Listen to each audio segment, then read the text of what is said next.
Currently इस time पे चल रहा है इंडिया के कुछ टॉप इंजीनियरिंग कॉलेज में एडमिशन का process. IITs, NITs, triple ITs and GFTIs है कुछ इंडिया के टॉप इंजीनियरिंग कॉलेजेस की कैटेगरी। नो डाउट आईआईटीज है top premium level institutes and सभी स्टूडेंट्स आईआईटीज में एडमिशन लेना चाहते हैं, but the selection rate is very low. तो काफी स्टूडेंट्स को चांस मिलता है NITs, triple ITs and GFTI जैसे कॉलेजेस में एडमिशन के लिए। So hello guys, it's a बॉलक्स and I am currently doing electronics and communication engineering from NIT Raipur. And इस वीडियो में हम बात करने वाले हैं कि NITs, triple ITs and GFTI colleges में आखिर फर्क क्या है। सबसे पहले हम इन कॉलेजेस के डिफरेंसेस के बारे में बात कर लेते हैं एंड लास्ट में मैं आपको प्रॉपर कंक्लूजन बताता हूं। एक काफी बड़ा कंफ्यूजन क्लियर करना चाहता हूं about triple ITs. Triple ITs दो टाइप के हैं, triple IT government and triple IT private. Triple IT government के नाम जनरली स्टार्ट होते हैं Indian institute of information technology and triple IT private के नाम स्टार्ट होते हैं international institute of information technology. इनमें मैं भी पहले कंफ्यूज हुआ था क्योंकि शॉर्ट फॉर्म में दोनों सिमिलर लगते हैं। जैसे कि ट्रिपल आईटी हैदराबाद, क्या लगता है गवर्नमेंट या प्राइवेट?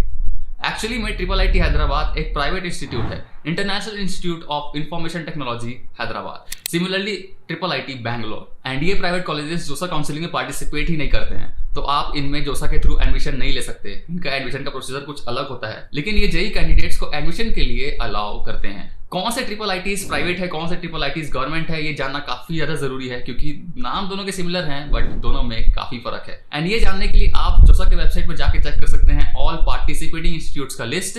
यहाँ पे सभी गवर्नमेंट और सेमी गवर्नमेंट कॉलेजेस के लिस्ट ही मिलेंगे एंड ये सभी कॉलेजेस पार्टिसिपेट करते हैं जोसा काउंसिलिंग में, जिसके थ्रू आप इनमें एडमिशन ले सकते हैं। अब NITs, triple ITs and GFTI colleges में एक मेजर फर्क होता है इनके फीस स्ट्रक्चर। एनआईटीज पे सबसे कम फीस लगता है एंड इनफैक्ट कुछ ऐसे भी जीएफटीआईज हैं जिनका फीस स्ट्रक्चर ट्रिपल आईटी से और एनआईटी से भी ज्यादा है। ये है fees structure GFTI bits Mishra का एंड ये है fees structure triple IT Allahabad का।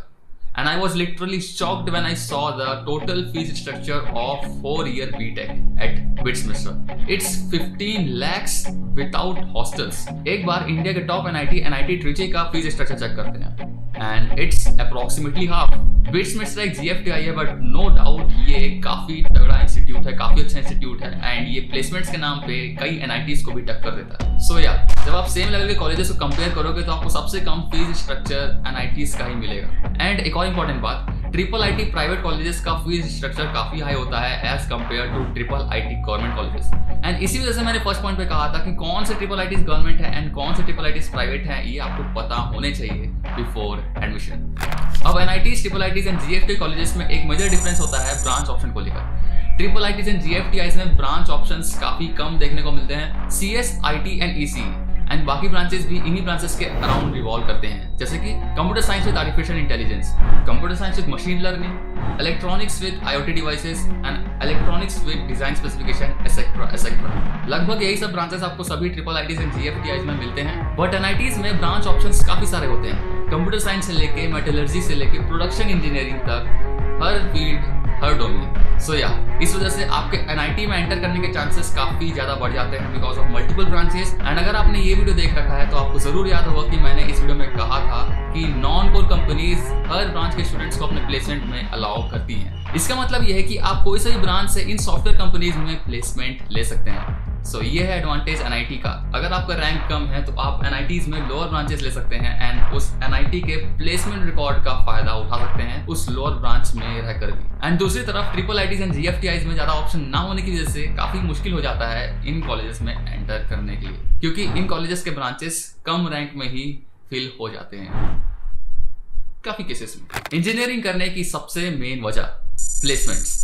अब कौन सा कॉलेज कितना अच्छा है वो काफी हद तक डिसाइड होता है उसके प्लेसमेंट रिकॉर्ड से। एंड अगर हम NITs, triple ITs and GFTIs को कंपेयर करें based on placements, then placements college to college vary करता है। ऐसे कई सारे जीएफटीआईज हैं जो एनआईटी से भी काफी अच्छा प्लेसमेंट्स आपको देते हैं एंड यही सच है ट्रिपल आईटीज के लिए भी। So not always all NITs are good at placements.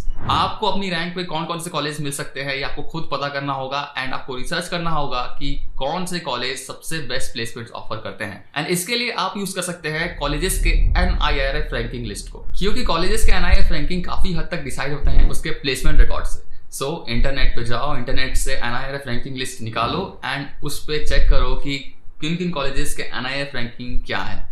ये हर साल चेंज होता है, तो हर साल आपको updated NIRF ranking list check करना होगा। ये ऐसा कुछ आपको PDF मिलेगा जिसका लिंक आपको डिस्क्रिप्शन में मिल जाएगा। एंड इनफैक्ट यहाँ पे इंजीनियरिंग के अलावा आप बाकी सारे अलग अलग फील्ड्स के भी कॉलेजेस के NIRF रैंकिंग चेक कर सकते हैं। अब अगला पॉइंट उतना ज़्यादा इंपॉर्टेंट नहीं है लेकिन काफ़ी सिग्निफिकेंट पॉइंट है, कॉलेज टैग। अब इस चीज़ को हम जितना भी इग्नोर करें लेकिन रियलिटी यही है कि NIT टैग मैटर्स। जिस तरीके से IITs का टैग मैटर करता है, चाहे आप कोई सा भी IITs में हो, कोई सा भी ब्रांच में हो, उसी तरीके से NITs का भी रियल वर्ल्ड में टैग मैटर करता है, चाहे आप कोई सा भी ब्रांच में हो, कोई सा भी NIT में हो। एंड इनफैक्ट कई बार ब्रांच भी उतना ज़्यादा मैटर नहीं करता है। भले ही कई NITs से IIITs एंड GFTIs काफ़ी अच्छे होते हैं, बट NITs की अलग वैल्यू है, अलग इंपॉर्टेंस है, जो कि आप कॉलेज में जाके एक्सपीरियंस करोगे। लेकिन अगर आपको कॉलेज टैग से उतना फर्क नहीं पड़ता है एंड आपका पूरा फोकस प्लेसमेंट्स में है, then you should also look for IIITs and GFTIs। अब काफ़ी स्टूडेंट्स जिन्हें NITs में एडमिशन नहीं मिल रहा होता है वो प्राइवेट कॉलेजेस में एडमिशन लेने का सोचते हैं by ignoring IIIT and GFTI।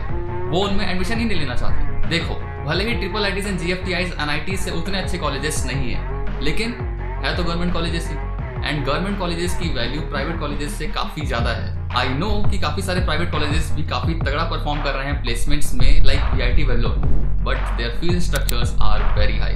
मैं ये बिल्कुल भी नहीं कह रहा कि प्राइवेट कॉलेजेस अच्छे नहीं हैं, प्राइवेट कॉलेजेस अच्छे प्लेसमेंट ऑफर नहीं करते हैं, काफ़ी अच्छे प्लेसमेंट्स यहाँ से भी लोग लेते हैं। अगर आपके पास लिटरली कोई भी ऑप्शन नहीं बचा है, then look for private colleges. But private colleges consider करने से पहले एक बार IIITs एंड GFTIs भी कंसिडर कर लेना, and if no options left then private colleges are good to go.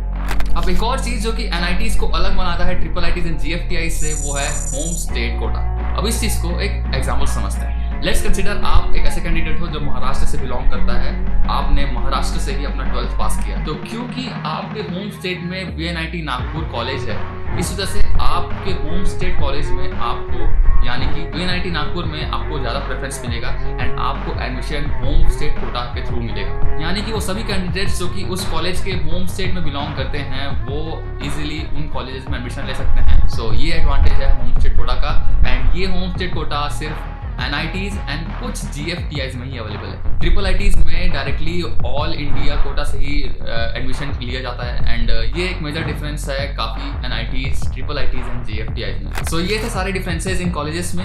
Now अब बात करते हैं कंक्लूजन के बारे में। इन सभी पॉइंट्स से आपको क्या कंक्लूजन लेके जाना है। अगर आपको अच्छे NITs में अच्छे ब्रांच मिल रहे हैं, यानी कि top to mid level NITs, then आपको कुछ भी सोचना नहीं है, आपको NITs में एडमिशन ले लेना है। बट अगर आपको NIT में सिर्फ लोअर ब्रांचेस मिल रहे हैं, then you should also consider IIITs and GFTIs। वहाँ पे एक अच्छा ब्रांच आप ले सकते हैं।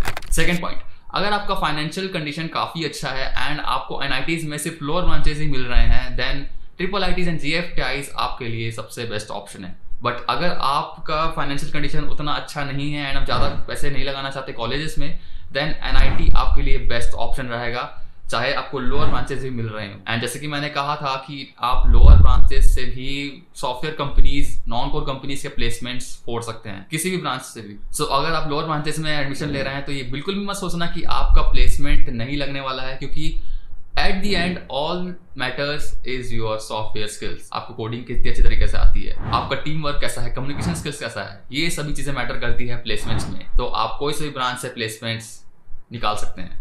थर्ड पॉइंट, अगर आप पूरी तरीके से प्लेसमेंट के लिए फोकस्ड हैं एंड आपको कॉलेज टैग से उतना फर्क पड़ता नहीं, then go for IIITs and GFTIs। But अगर आपको कॉलेज टैग थोड़ा बहुत ही मैटर करता है, देन गो फॉर NITs।